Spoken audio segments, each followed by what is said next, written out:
YCP మహిళా నేతలపై జనసేన వీర మహిళలు తీవ్ర స్థాయిలో మండిపడ్డారు. రాష్ట్రంలో ఉచిత బస్సు పథకం అమలుకు ప్రభుత్వం కట్టుబడి ఉందని అన్నారు.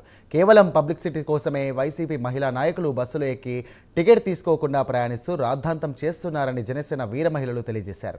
ఇక టికెట్ తీసుకోకుండా ఉచిత బస్సు పథకం అమలు చేయాలని డిమాండ్ చేయడాన్ని వీర మహిళలు తప్పుపట్టారు. కేవలం పబ్లిసిటీ కోసమే వైసీపీ మహిళలు నాటకాలు ఆడారని ఈ సందర్భంగా వారు పేర్కొన్నారు.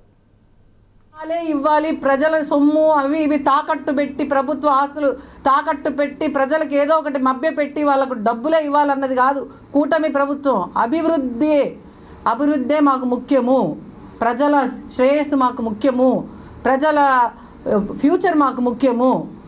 కాబట్టి ప్రజలకు అభివృద్ధి కోసం, వాళ్ళ అభివృద్ధి కోసం నిదానంగా ఒక్కొక్కటి మీరు చేసిన దందాలు అన్నీ, మీరు దోచుకున్న దోపిళ్ళు అన్నీ అయిపోతే, మీరు ఖాళీగా ఉట్టి చేతులు మిగిల్చిపోతే మళ్ళీ నీట్గా అన్నీ సర్దుకొని మీరంతా ఇంటిని చండాలం చేసేసారు.